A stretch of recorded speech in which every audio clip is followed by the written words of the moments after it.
Om Vakratunda Mahakaya Surya Koti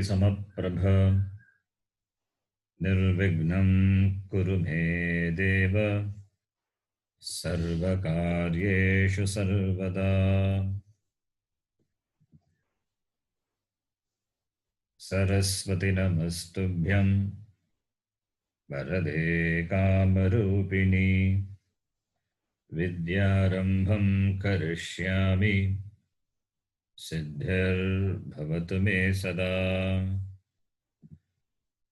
Gurave Sarvalokanam Shaje Bhavaroginam Nidaye Sarva Vidyanam Dakshinamurtaye Namaha Ishvaro Gururatmeti Murti Bheda Vibhagine Vyomavat Vyapta Dehaya Dakshinamurtaye Namaha Shruti Smriti Purananam Alayam Karunalayam Namami Bhagavatpadam Shankaram Lokashankaram Sadashivasamarambham Shankaracharya Madhyamam Asmadacharya Paryantam Vande Guru Paramparam Sakshat Kritam Dayanandam Paramarthasvarupinam Tattvajnana Prashastaram Pranatosmi Param Padam Om Sahana Bhavatu Sahanau Bhunaktu Sahaviryam Karavavahai Tejasvinavadhitamastu ma vidvishavahai Om Shanti Shanti Shanti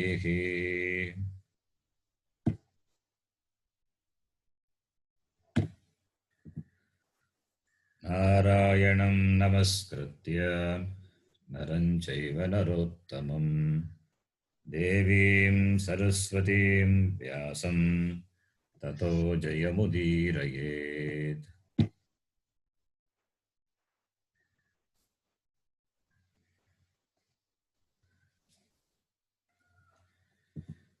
Om Parthaya Pratibodhitam Bhagavata Narayanena Swayam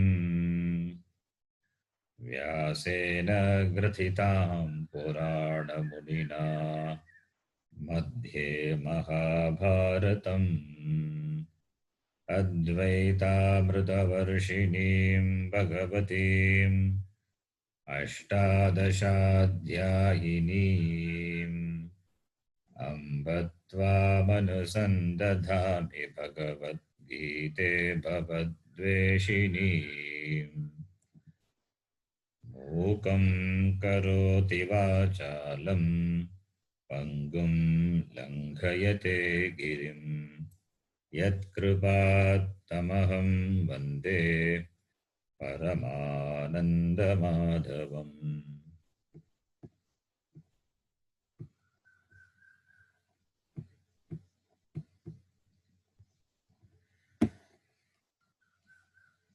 You can repeat after me.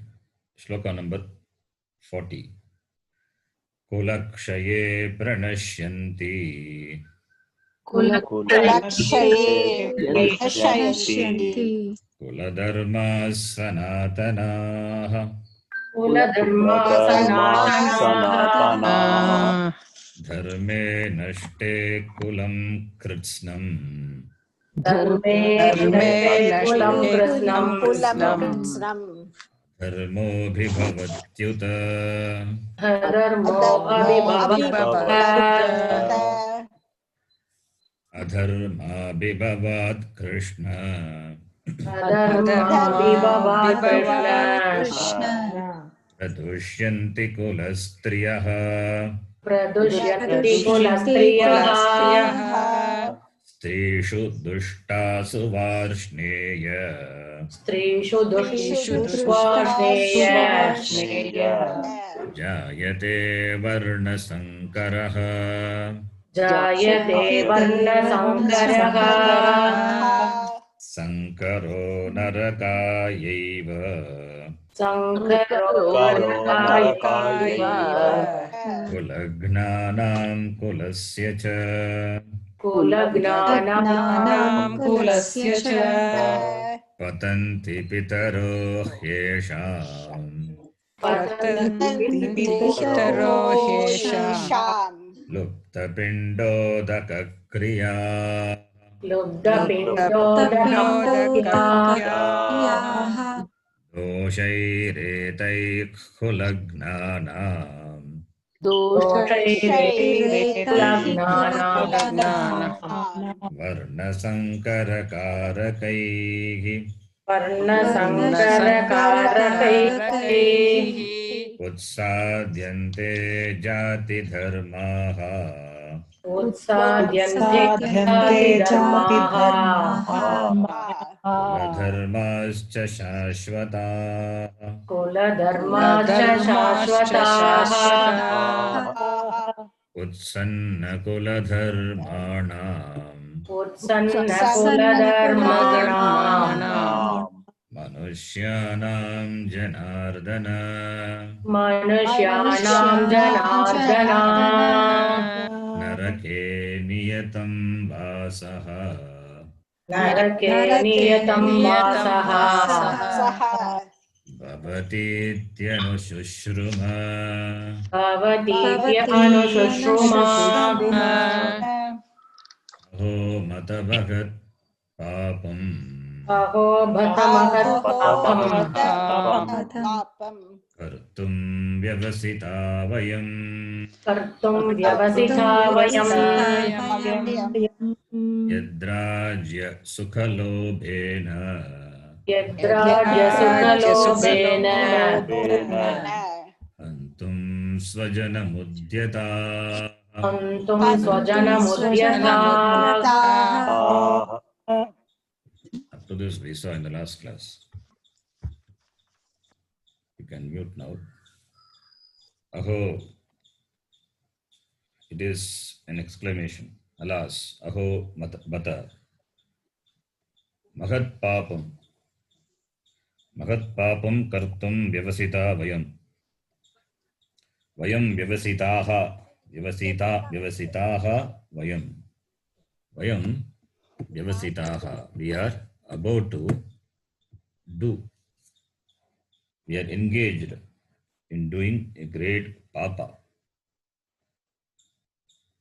Papam means here papa karma. The karma which gives the results which are not pleasant.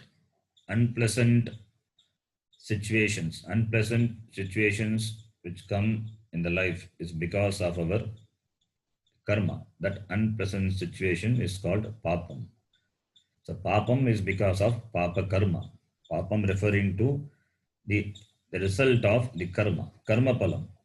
Papam punyam, all these are adrishtam. These cannot be seen. Papam punyam, for this shastram is the only pramanam. Certain actions will give punyam, certain actions will give papam.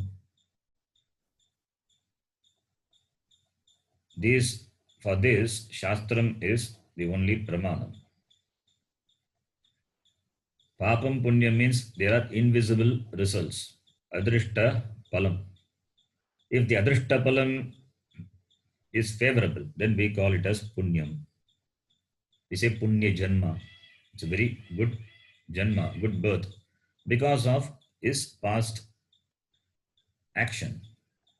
Similarly, papam is not sin. The result of our past actions. If the actions were good, then the result of that will be good, will be pleasant, will be conducive. It's called punyam. If it is not pleasant, if it is not conducive for one spiritual growth, then it is papam. So papam and punyam, they are the invisible results of our own action. The results of our own action come to us at the appropriate time. At the appropriate time, at the appropriate place. We cannot say when the the the unfructified papam punyam, whatever we have gathered, will come, will manifest. We cannot say. That only Bhagavan knows. That is why the results of actions are not within our control. We have got only the privilege to do karma. The result of karma doesn't depend on us. We have got complete control only in doing the action, in executing the action. We have choice only in doing the action. We don't have choice in determining the result of action, because the result depends on so many unseen, invisible factors. These unseen, invisible factors are not something which randomly Bhagavan gives. It is our own karma pala, our own past actions result. It manifests at the right time, at the right place. So therefore, the invisible unfavorable result is called papam. The invisible favorable result is called punyam. When somebody asked Vyasacharya, he wrote all the 18 Puranas and Mahabharata. What gives punyam, what gives papam? Paropakaraya punyam, papaya parapidanam. Simply this, paropakara gives punyam. Helping the people, upakara, doing favor to others will give punyam. Parapidanam, afflicting others, will give papam. That is called papam and punya. So for papa punya, Shastram is the only means of knowing. There is no other way of knowing what is papa and punya, because nothing else talks about papa punya. Only Shastram talks about papa and punya. So therefore here Arjuna says, Mahat papam kartum Vyavasita, we are about to do a great papa. So we will keep the word papa as papa only, not sin. Papa is papam. Manushya Janma is not a papam. Maybe according to other religions, maybe it is a papam, product of papam, but we don't take it as a papam. In fact, Manushya Janma is out of great punyam. Jantunam nara janma durlabhataha. Pumstam tato viprata. So Jantunam Narajanma is Narajanma Durlabham. Difficult to get a human being, human birth. Difficult to get the birth of a human being. Among all the beings, human beings only have the privilege of desiring even moksha. Human beings only have the privilege of desiring, and that too, the desire for moksha, for freedom, only human beings have. Therefore, it is a great punyam. It is a great punyam to take Manushya Janma. Therefore, to condemn Manushya Janma as the result of papam is not correct. Because it is a product of the man and woman, doesn't mean it is a papa. It is not the result, it is not papam. Only the being which have got the mixture of papa and punya will get Manushya Janma. That is why human beings are called Mishra. Papa Punya Mishra. It is not totally out of Punyam. The human birth is gained. Similarly, it is not totally out of Papam also. There is a certain mixture of Papa and Punya. Certain mixture of Papa and Punya, a certain combination gives the possibility of the human Janma, Manushya Janma. So therefore, it is a blessing. And being born as a human being and having mumukshutvam, having the desire to study the Shastram, it's all punyam, out of punyam only. Now here, Arjuna says, papam, mahat papam. This war is a papam. War with the intention to gain the kingdom, to usurp the kingdom, that is a papam. War with the intention of disturbing the society, disturbing the country, with the intention of causing affliction, that is a papam. But here this war, which is a dharma yuddha, how can it be a papam? But Arjuna looks upon it as a papam. Why? Because of the reasons given below. All the people who are assembled there, they will get destroyed. Because they are destroyed, therefore Kula Dharma will get destroyed and strees will be left unsafe. So Kula Dharma, Jati Dharma, everything will get destroyed. And the destroyers of the Kula and the Kulas which were destroyed, both will go to Naraka. And nobody will be there to perform the Shraddha Karma even for the ancestors. They also will fall. So all these are problem. So it will, this papam will go to whom? To those who initiated or who engage in the battle. Who are we? Who are that? We are that. Arjuna says, we are that people. So therefore, we are about to engage in the action of Magat Papam Ghora Papa Karma. Why? Rajya Sukha Lobena, with the desire to, with the greed, not desire, greed. There's a difference between desire and greed. Desire is fine, but desiring to gain more, excessive desire, that is called lobha. Pandavas, they don't have lobha. In fact, they ask their right, that privilege. That was denied. Therefore, the war is not because of the lobha. The war is because to establish dharma. To establish dharma. They tried by all means to rectify the mind of Duryodhana, but he was not ready to listen. So therefore, it is not out of lobha, but Arjuna looks upon as a lobha suddenly.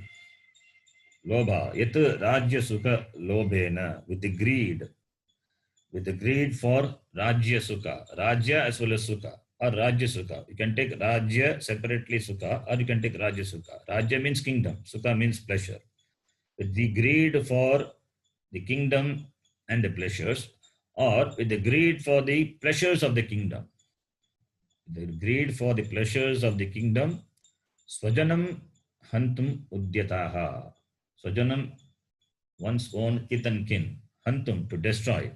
We are engaged, we are determined in killing our own people for the sake of the greed for the kingdom and the pleasure, whatever it offers. Iti Arjuna says. He says lobha. Lobha as such is a problem. Because why lobha is a problem? Lobhat krodaha prabhavati. Lobhat kamaha pravartate. Lobhat mogascha nashascha. Lobha papasya karanam. Therefore, if lobha is the motive, if the lobha is there, if out of lobha an action is done, then it is a papa. Understandable. If greed is the cause for doing an action, then the action is a papa karma. But here, what these Pandavas are doing, it is not a papa karma, it is to establish dharma. Therefore, it cannot be called as a lobha. But Arjuna looks upon as lobha because he is not at home, is not able to think properly, his mind is not stable, because his rational thinking is now clouded by his emotion. Therefore, he looks upon the war as a papam.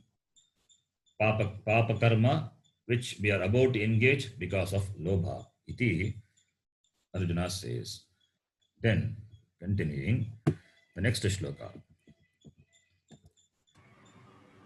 Yadi mama pratikaram इति माम प्रतीकारम् प्रतीकारम् shastram shastrapanayah.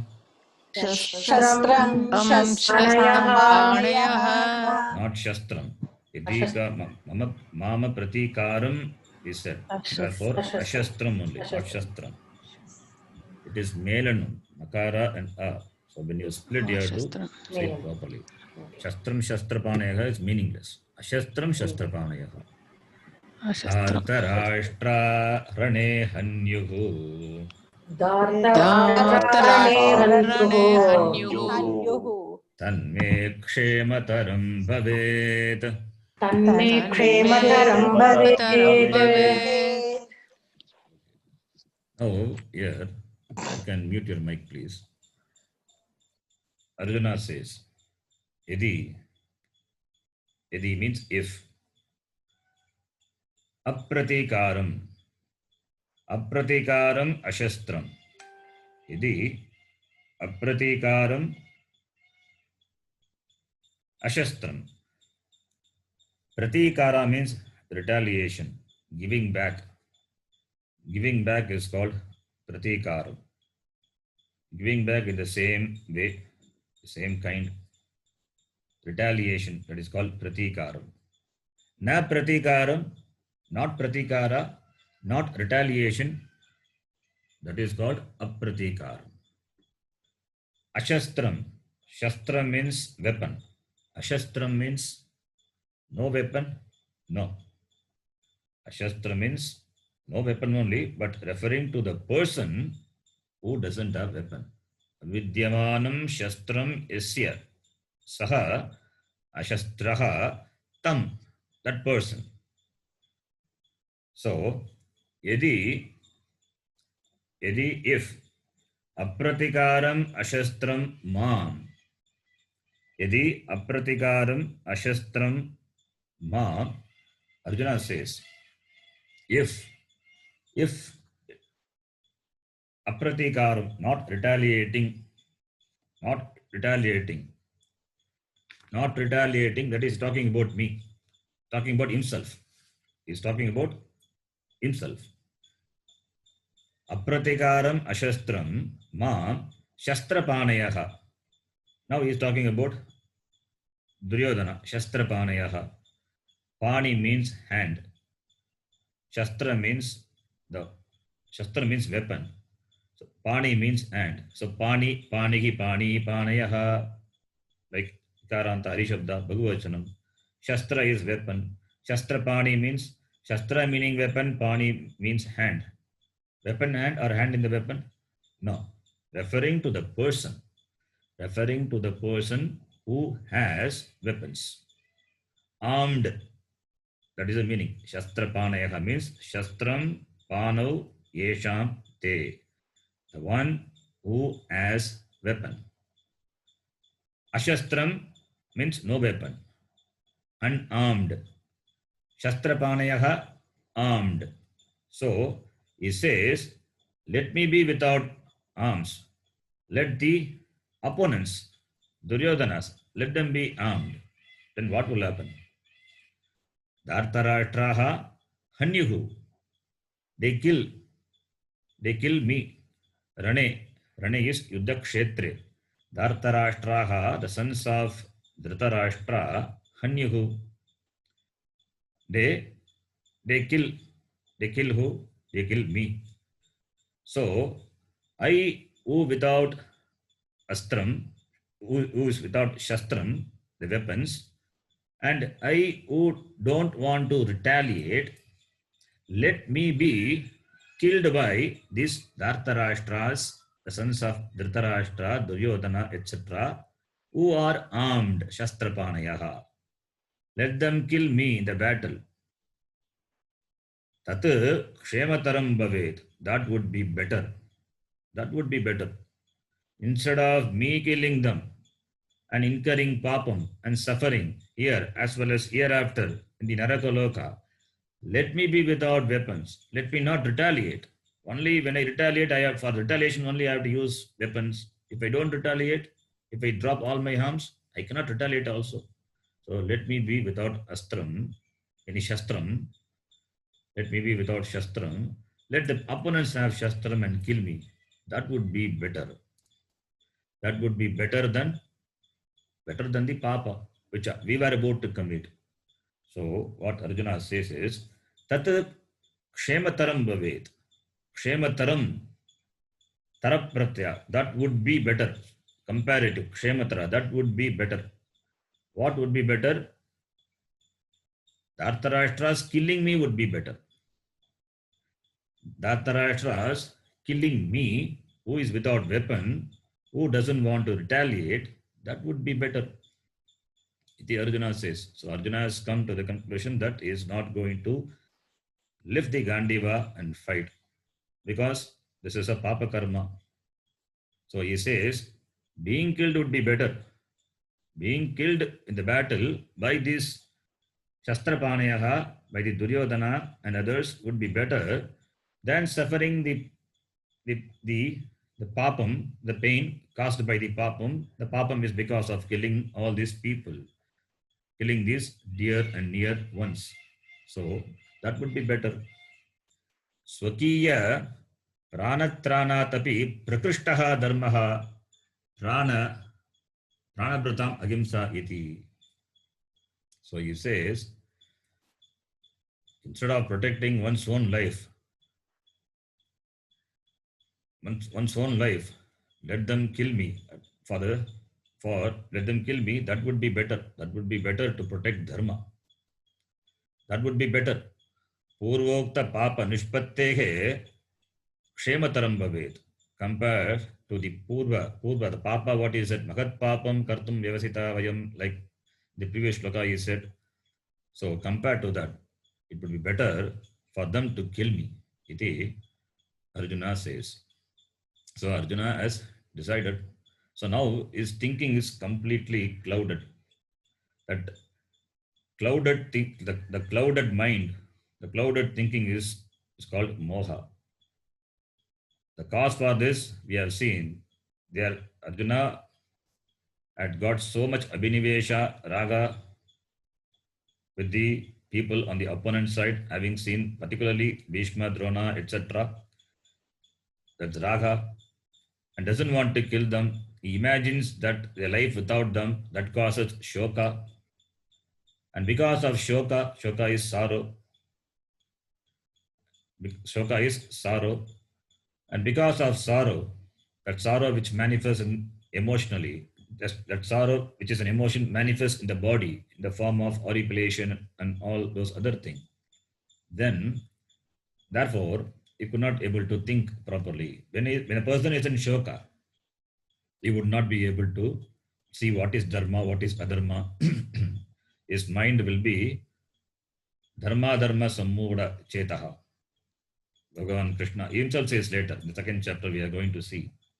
So his mind is now not able to think. He doesn't have that discriminative mind with regard to dharma and adharma. Is not able to distinctly understand. Therefore his thinking is stultified. That is called moha. This is moha.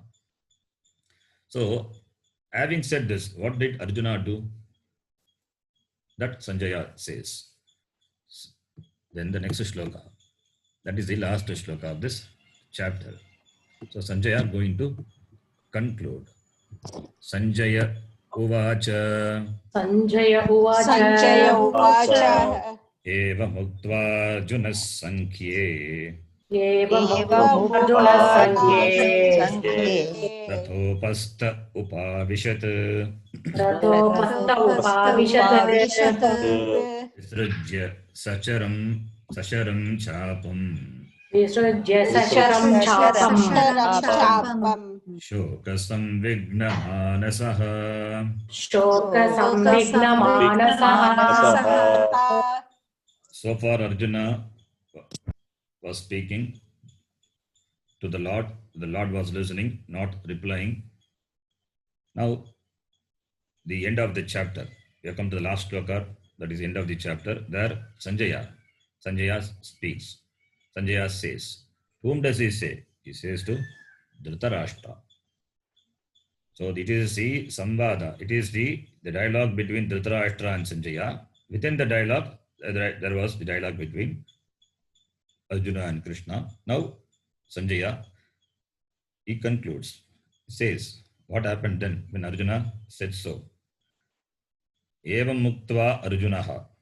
Evam uktva, having said thus, in this manner, having spoken in this manner, Arjunaha, Sankhye. Sankhye is Rane, Yuddha Kshetre, battle, Sangrame.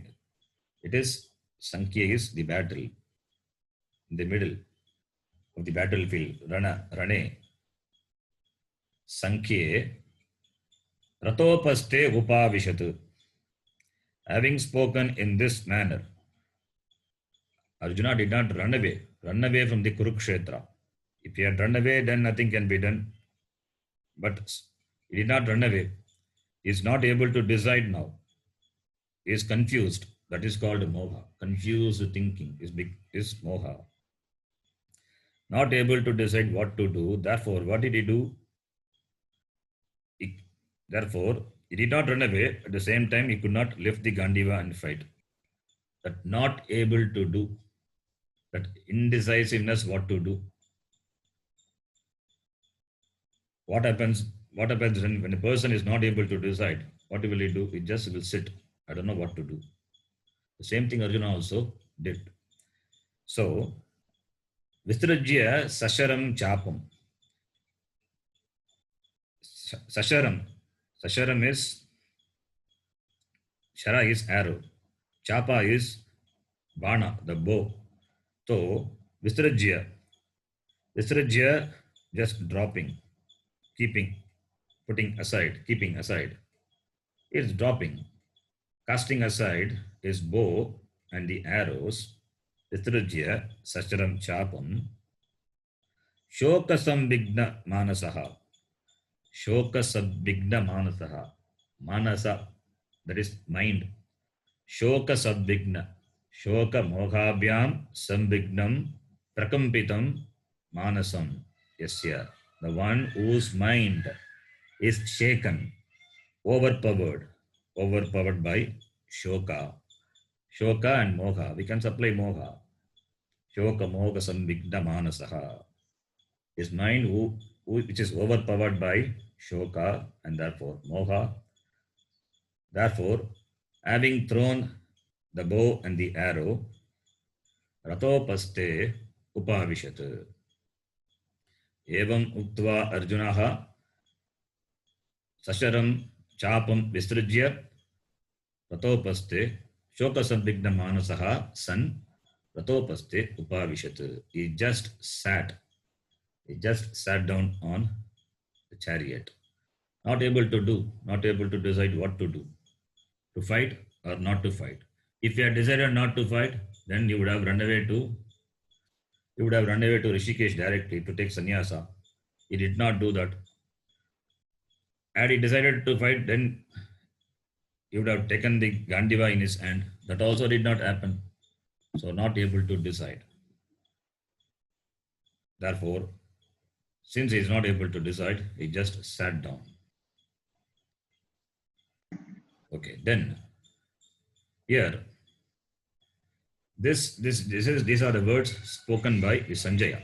So Sanjaya is telling Dhritarashtra, what did Arjuna do? But we know this dialogue happened after the 10th day of the war. We very well know this dialogue happened after the 10th day of the war when Bhishma was shot by Arjuna. Bhishma is now lying on the arrow bed. Having heard the news only, Dhritarashtra got worried and called Sanjaya and wanted to know what had happened in the Kurukshetra, and Sanjaya is narrating now. Now, here Sanjaya is narrating the sambada between the Krishna and Arjuna, the Lord and would-be disciple. Arjuna is going to be the disciple, not yet he became the disciple. The sambada of Krishna and Arjuna narrated by Sanjaya to Dhritarashtra. In fact, the whole narration is in the form of the whole Gita presentation in the form of narration by Sanjaya. Narration by Sanjaya. So, therefore, here you will find sometimes the names will not be mentioned, Uvacha. But sometimes you have to understand that. Like in the second shloka of the same chapter, first chapter we saw, Duryodhana, Raja, Abravit we saw, Raja is Duryodhana, but there is no Duryodhana Uvacha. Sometimes it is very clearly mentioned, Dhritarashtra Uvacha, Sanjaya Uvacha. So, Sanjaya Uvacha, Sanjaya spoke. It is presented by who says, who is the author of Mahabharata? Vyasacharya. So Vyasacharya says Sanjaya Uvacha. In fact, it is Vaishampayana. It is Vaishampayana who is narrating this story of Mahabharata to Janamejaya. And he tells Sanjaya is talking to Dhritarashtra. And Arjuna is talking to Krishna. This is how the thing is. Quotation within quotation within quotation within quotation it goes. Mahabharata was written by Vyasacharya. And Vaishampayana happened to listen to Mahabharata from the mouth of Vyasacharya. Now Vaishampayana, he narrates the story of Mahabharata to Janamejaya. And when he narrates to Janamejaya, so now Vaishampayana Uvacha, and Vaishampayana tells Janamejaya, and within that, when he tells the story of Mahabharata in the context of Gita, he tells Sanjaya Uvacha. And within Sanjaya Uvacha, Sanjaya says Arjuna Uvacha. So that is how it is. So quotation within quotation within quotation. Now, Sanjaya Uvacha, Sanjaya said that Arjuna not able to decide anything.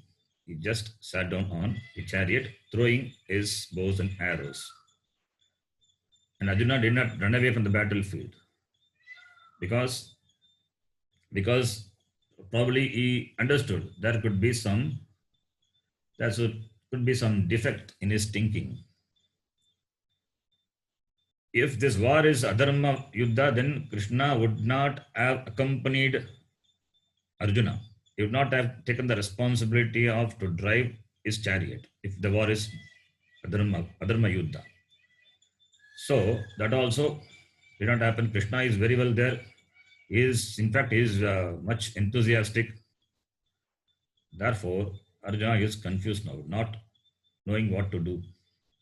Therefore, the body sign of thinking, of sitting down, not able to think properly, that shows the body gesture of sitting in the chariot, that shows Arjuna is not able to think properly. So, therefore, since he is not able to think, therefore we may assume that he may be ready to think if he is given upadesha, if he is given the right instruction. For that, the Arjuna has to ask. He has to open his mouth and ask for the upadesha from the Lord. That he did not ask. First, he understood his helplessness, is not able to think rationally, is not able to decide what to do. So, first, he recognizes his helplessness. That is the first step, even in life also. One has to recognize one's helplessness. Only when you recognize I am helpless, then only you will seek for the guidance. Seeking help, seeking guidance is intelligence, Swamiji used to say. And when do you seek? Only when you recognize your helplessness.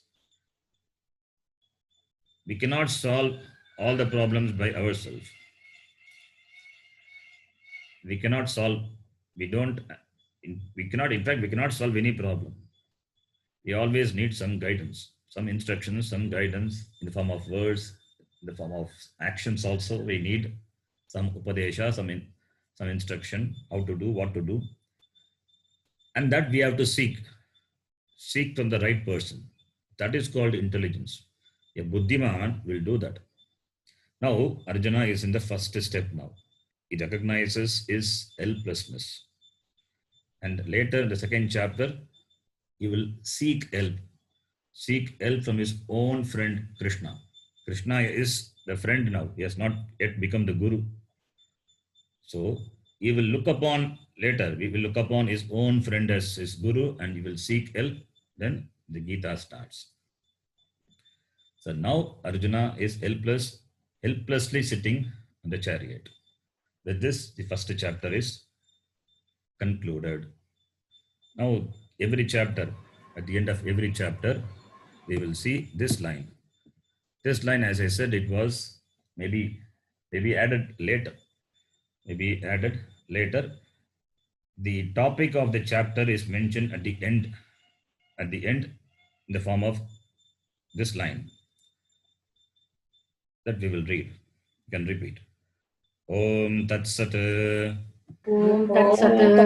Sat Iti Srimad Bhagavad Gita Su Iti Srimad Srimad Gitasu Gitasu Upanishadsu Upanishadsu Brahma Vidyayam Brahma Brahma Vidyayam Vidyayam Yoga Shastre Yoga Yoga Shastre Shastre Shri Krishna Arjuna Samvade Shri Krishna Shri Arjuna Krishna Arjuna Samvade Samvade Arjuna Vishada Yogo Nama Arjuna Vishada Arjuna Yogo Vishada Nama Yoga Pratamodhyayaha. Prathamodhyayah. I'll explain the meaning of this sentence. Can please mute your mic.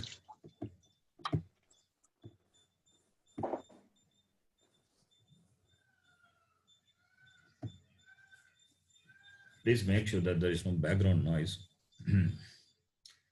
So every chapter will end the same format, except the name of the chapter will change.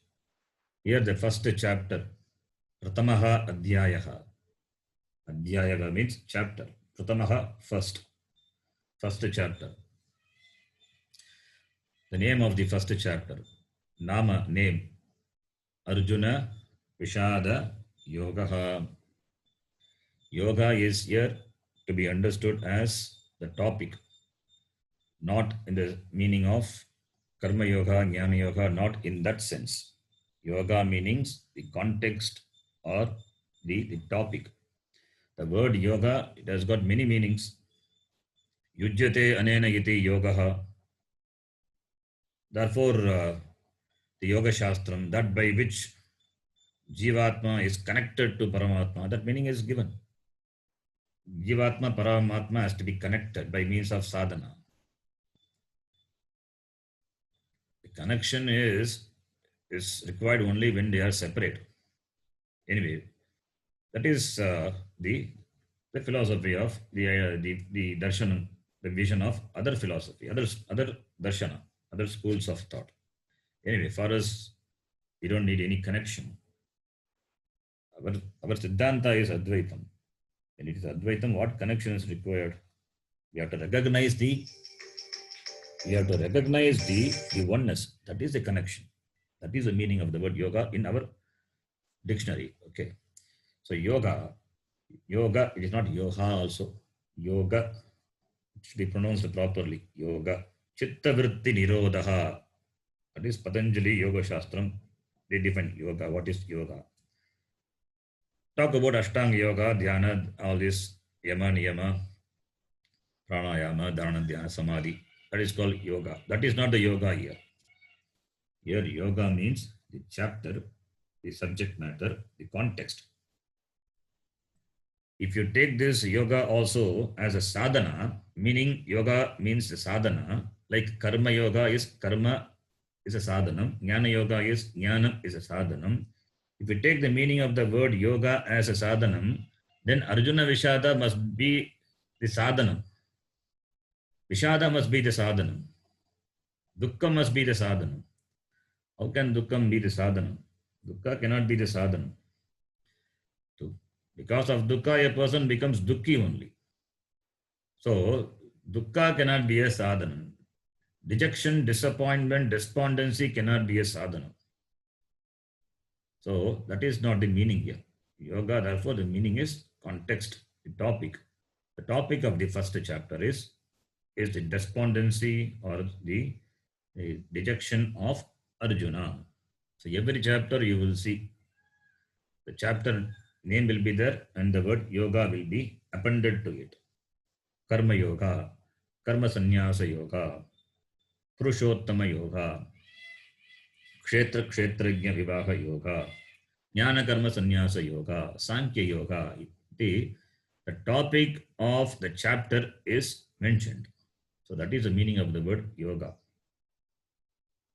Because the word yoga is used in another place also in the same line. We will see there what it means. So here yoga means the topic. Now, this is, it starts with Om Tat Sat. Om, it's a Mangala Suchaka Shabda. Om. Om. Om refers to the Lord, Ishvara, Bhagavan. Om is a sound symbol. It is a Shabda Pratika. It is a sound symbol for the Lord. As we have a form symbol for the Lord, Pratima, similarly, we have the sound symbol for the Lord, Om. Pratima means Murti, the form. There are different forms of the Lord. The different forms are there in which we invoke the Lord, and the Lord is worshipped in the temple.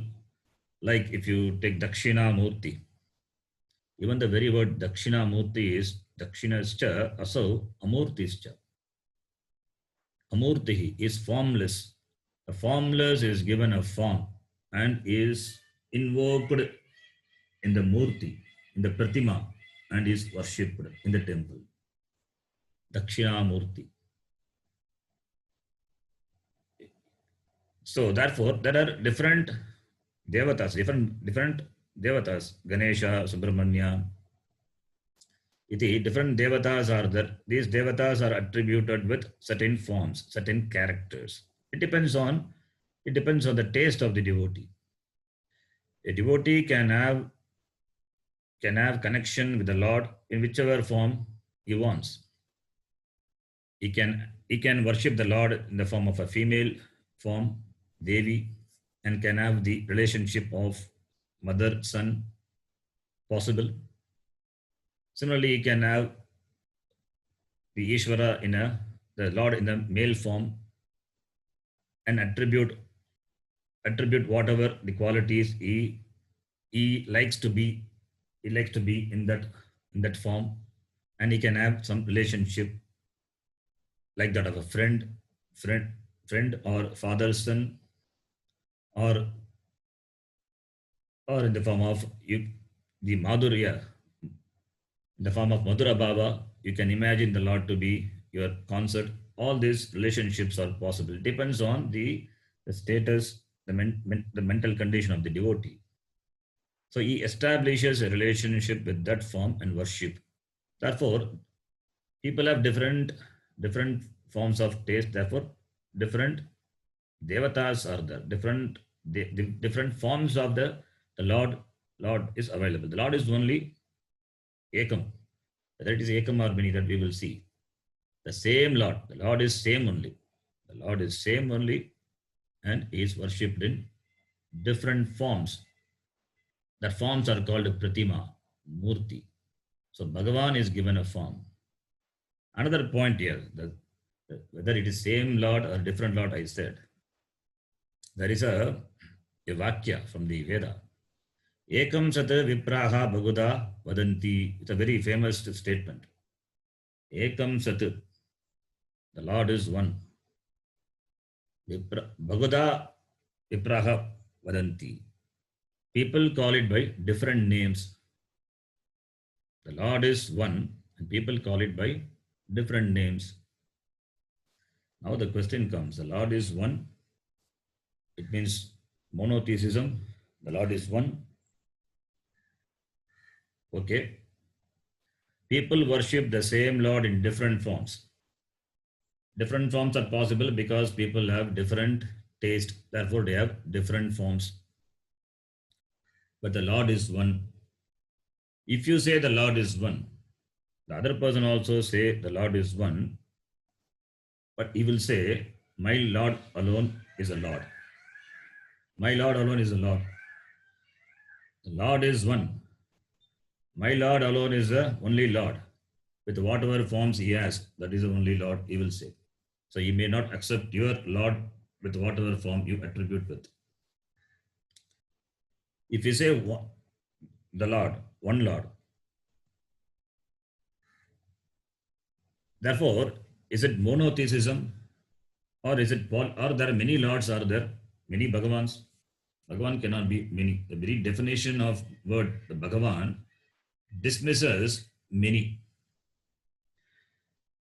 So now many gods are problem and one God also is a problem, because what is God for you is not acceptable for the other person. Therefore, Advaita doesn't mean polytheism or monotheism. Sometimes this is mistaken. Advaita means monotheism. Advaita. It is the Siddhanta, our Siddhanta. It is not monotheism. We don't argue God is one or many. We don't say even God is one.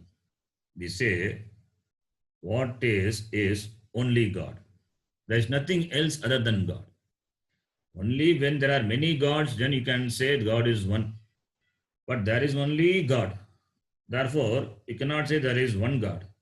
What is there is only Ishvara. There is nothing other than Ishvara.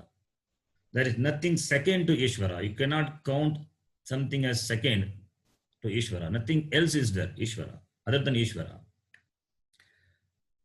What is there is only Ishvara.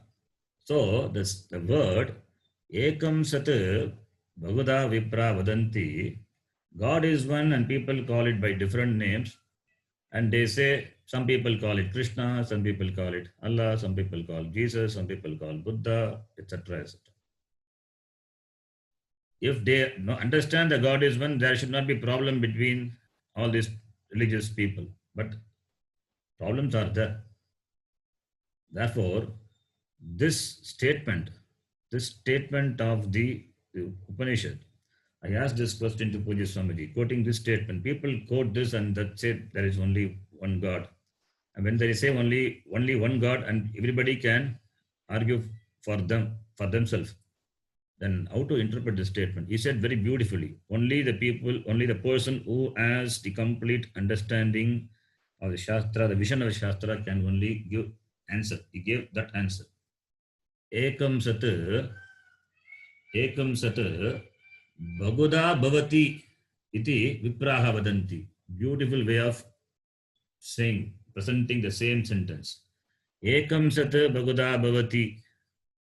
Ekam sat vipraha Bhaguda vadanti. This was the original statement. He said, Ekam sat Bhaguda bhavati iti vipraha vadanti. What is there is only one. What is there is Sat only, not only one. What is there is only Ishvara. The same Ishvara appears in many forms. Therefore, there is no one God. What is there is only God. When everything is God, then you are included in that. I am also included in that. Everything is included. The tree, the mountain, the ocean, the peacock, the insects, everything is included in that. Everything is Ishvara. That's nothing other than Ishvara. That is why we can talk about Advaitam. Otherwise, we cannot talk about Advaitam. That is a vision. How beautifully he answered this. Ekam sat Bhaguda bhavati. Like the same clay. The clay being the same. It can become a pot. It can become a jar. It can become a cup. It can become a lid. The same clay only takes different forms. So you see different forms of the clay and call it by different names: pot, lid, cup, jar. These are the different names. But are they different? It may appear to be different because they have different forms and we attribute different names. We give different names, but essentially They are nothing but clay. So clay alone has become everything. So Mrit is Ekam, Bhaguda Bhavati. This is the vision of the Shastra. This is what Pujaswami ji also answered when I asked this question. So what is there is only Ishvara, Bhagavan alone is. And that Bhagavan is worshipped in different forms depending on the taste of the devotees in different temples and the devotee also maintains different relationship. This is Pratima, Murti. Now the same Lord has got a sound symbol, that is Om. There is nothing mystic about Om, the Om sound. Om is the Shabda Pratika. It's a sound symbol for the Lord. When you utter the word, the Om is a Shabda, it's a word. You open the mouth. At the end of that, you close. So opening and closing of the mouth,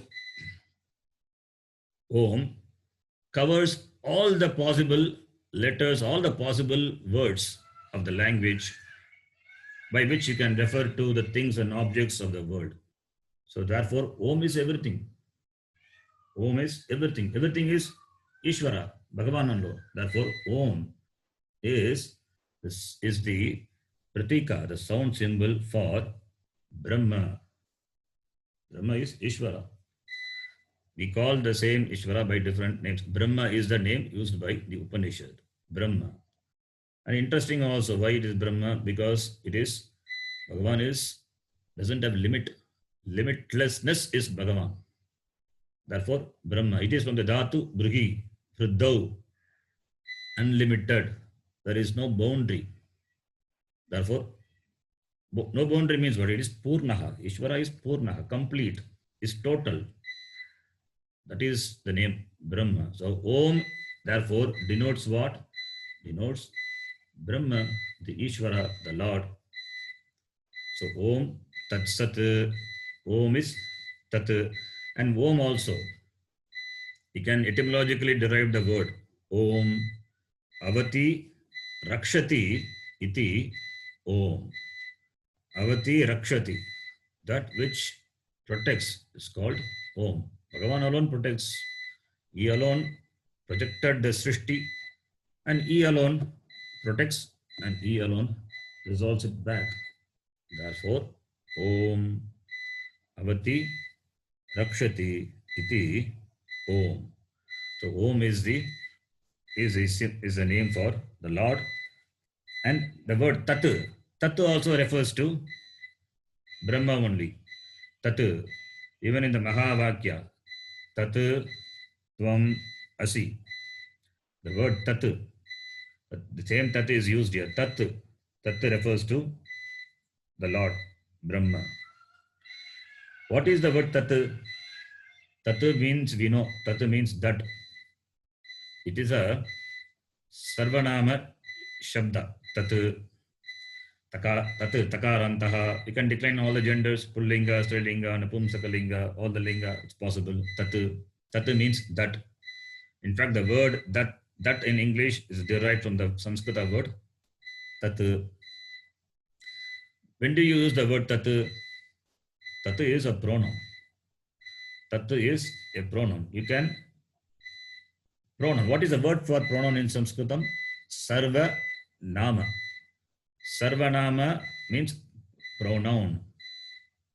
Sarvanama means pronoun. In Sanskrita, the word for pronoun is Sarva Nama. Nama means name. Sarva means all. The name of all is, what is the name of everything? Everything is Ishvara. Everything being Ishvara, therefore, everything can be denoted by the very Sarvanama Tat. That is the idea. Sarvanama meaning the names of Sarva, everything being Lord, and the Tat being Sarvanama, therefore the Lord can be referred by the word Tat. So Tat refers to the Lord, Ishvara, Brahma. So Om Tat Sat. Sat means that which is. That which is. What is only Tat. That is Ishvara. So Om Tat Sat. So it means what is there is only Ishvara. That is the meaning of the word Om Tat Sat. It's a Mangala Vakya. Tat Sat. The Gita itself, it is described later. In the later chapters, you will see Om Tat Sat. The three words are described. So, the reality is that Sat Brahma. That is the meaning of the word Om Tat Sat. Iti Srimad Bhagavad Gita Su. Srimad Bhagavad Gita Su. Bhagavad Gita. Bhagavad Gitam should be the word. But here Bhagavad Gita is that the name is Gita. Why Gita? Because Gita, Bhagavad Gita has the status of being a Shruti, Veda. It teaches what the Veda says, nothing different. The teaching of the Gita is not different from that of the Veda. It's not different from that of the Veda. Therefore, Shruti is Trilinga Shabda. Therefore, Gitam has become Gita. Gita is Strilinga Shabda. Therefore, Bhagavad Gita. To show that the Tatparya of Gita is not different from the Tatparya of the Shruti Vedas. Therefore, Bhagavad Gita. Bhagavataha Gita, Bhagavad Gita. Gita of the Lord. Gita given by the Lord. Bhagavat, Bhagavan. Bhagavan is a Bhagavat Shabda. Takaranta Shabda. Bhagavan, Bhagavantau, Bhagavantaha. So Bhagavan is Pratama Vibhakti Ekavachanam. The Pratipadika is Bhagavat. How do you get the word Bhagavat? The one who has Bhaga is called Bhagavat. Vat is a Matu Pratyaya, meaning one who has. For that we use the Pratyaya, the suffix Vat, like Dhimat, Dhimat, Buddhimat. One who has Buddhi is called Buddhiman. The one who has called Dhanam is called Dhanavan. One who has got Guna becomes Gunavan. The one who has got Bhaga is called Bhagavan. So Bhagavan is Pratama Vibhakti Ekavachanam. Pratipadika is Bhagavat. Now what is Bhaga? The one who has Bhaga. The sixfold qualities of the Lord is called Bhaga. Bhaga referring to the sixfold, the qualities. Aishwaryasya samagrasya Viryasya yashashashriyah Jnana vairagyayoschaiva Shanna Bhaga iti rana. In Vishnu Purana, the Bhaga is explained. Aishwaryasya samagrasya. Samagra Aishwarya, the total overlordship. The total overlordship. Everything is there in totally with the Lord. Therefore, it's called Bhagavan. What are those sixfold qualities which are in total measure in Bhagavan? Number one, Aishwarya. Aishwarya means overlordship. Is the Lord rules over everything. There is nothing above him who can rule over him. Therefore, Aishwarya. That's why we say Anatha. We say Anatha Yanamaha in Sakastra, in Namavali. In Bhagavad Namavali, we use the word Anatha Yanamaha. Natha means the Lord. Nataha na vidyate yasya. Anatha. The one who doesn't have the Lord above him is called Anatha. We use the word Anatha meaning orphan. In fact, the meaning is the one who doesn't have a master over him is called Anatha. It means he is a master. Therefore, the orphan is not the right word. Anatha is a Samskrita word, is the right word. They are the masters. They are the masters because they don't have parents. The parents are there. Without parents, they cannot be born. Parents are there, but they don't know. Doesn't mean they are Anatha. They are the Anatha, in fact. Anatha meaning orphan, not the correct. Anatha meaning they are the master. They don't have master. That is the meaning. That is the meaning we have to take. So orphan is not the right word. You have to be very particular in using the words also. So Ishvara is Anatha. He doesn't have a master above him. So overlordship, that is the first quality. Aishwaryasya. Viryaha. Viryaha is he has got the strength, he has got the power. Sarva Shaktiman ityartaha. He has got complete Shakti, total power. We have limited power only. Very, very, very, very limited power. Bhagavan has got complete total power, power in total. So it is Viryaha. Yashas is fame. The whole Jagat is his fame. Jagat means not only the world, not only the cosmos, whatever you can imagine. Everything is Ishvara. It is his glory, Vibhuti. So his Vibhuti, his glory is unlimited, total. Shriyaha. Shriya means wealth.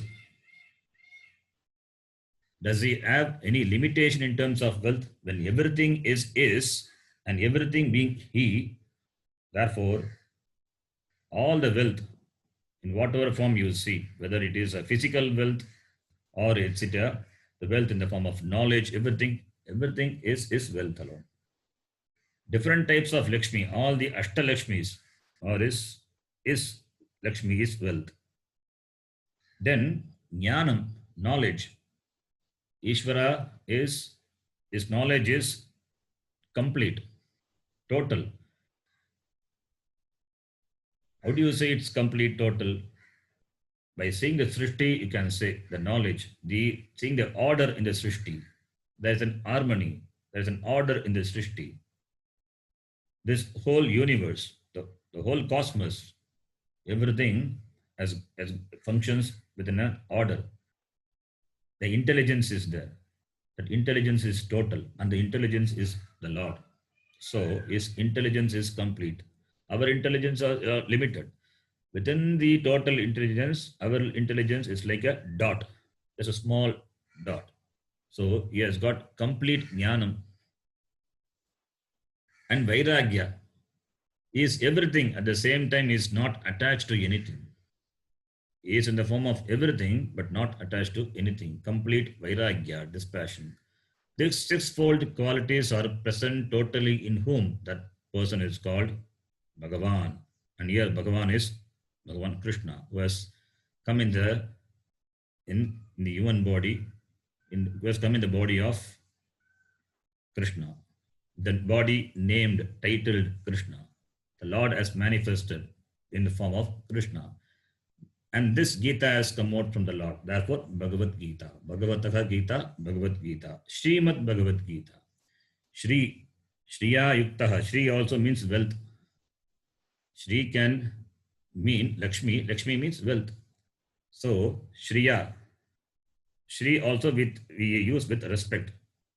Shri Srimad Gurave Namaha. Shri Guru. Shri Guru means Shri referring to the wealth of the Guru. What is the wealth of the Guru? Jnanam. Similarly, here Shri means the wealth, and wealth includes everything. Therefore, Srimad Bhagavad Gita. Srimad, the one who has Shri, is called Srimad Bhagavad Gita. So Srimad Bhagavad Gita, and Gita has a status of Upanishad because Upanishad meaning the Vedanta. The teaching of Vedanta is the teaching of the Gita. Therefore, Gita is also considered to be an Upanishad. Therefore, Gitopanishad. Upanishad means knowledge. Upanishad means knowledge. Upanishad means the Vedanta, the last portion of the Veda.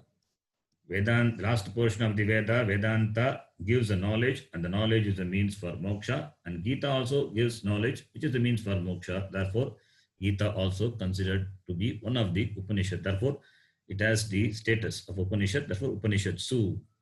Upa plus Ni plus Shadl. Upa means close. Ni means Nishchaya. Upa is close, ni means nishchaya, shadl means, shadl is a shadl dhatu. So the meaning of the word, by you get nishchaya jnanam. You get the nishchaya jnanam by approaching the teaching. The teaching is with the teacher. Therefore, approaching the teacher, you get the nishchaya jnanam by which the samsara, which is a problem, is destroyed. Therefore, Upanishad. Upanishad is the means for destroying samsara and therefore the means for moksha. Therefore, Upanishad.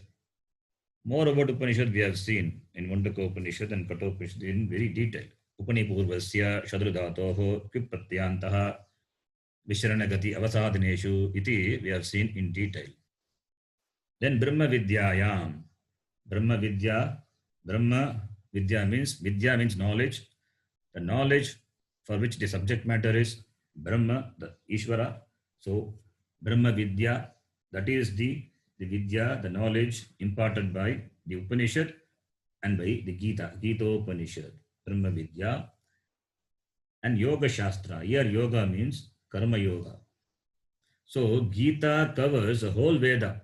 Brahma Vidya referring to the Vedanta and Yoga Shastra referring to Veda Purva, the Karma Kanda portion of the Veda. The Karma Yoga is a means for gaining the Jnana Yogyata Siddhi, Jnana Yogyata.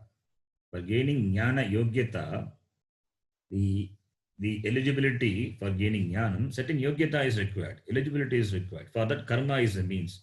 And Gita teaches that also, Karma Yoga. It is a Yoga Shastra, Karma Yoga Shastra. We are going to see how it is dealing with Veda Purva also. So it deals with Brahma Vidya as well as Karma Yoga, Yoga Shastra, therefore Yoga referring to Karma Yoga. And this is presented in the form of a dialogue between Krishna and Arjuna. All the teaching, Upanishad teaching will be in the form of a Samvada. Samvada is dialogue. There are different types of Vada. Vada means argument. Samvada is dialogue, a constructive argument. That is the teaching. It's always in the form of a teaching between Guru and the disciple. That is how the teaching is presented in the Upanishad. As it is presented in the Upanishad, the dialogue between the teacher and the student. Similarly in Gita also. So in that way also, teacher-student is there. Therefore, when teacher and student is there, what will be the topic? The topic will be the means for Jnanam, either in the form of Brahma Vidya or in the form of Yoga Shastra. So Gita also is in the form of the dialogue between the teacher and the disciple. The teacher is Krishna and the disciple is Arjuna. So Krishna Arjuna Sambada Rupena Iyam Gita. And this first chapter deals with the Vishada of Arjuna. Iti, the name of the chapter. With this, the first chapter is concluded. I thought of giving the summary of the first chapter. Time is not there. Maybe we will see that in the next class. So we can stop here.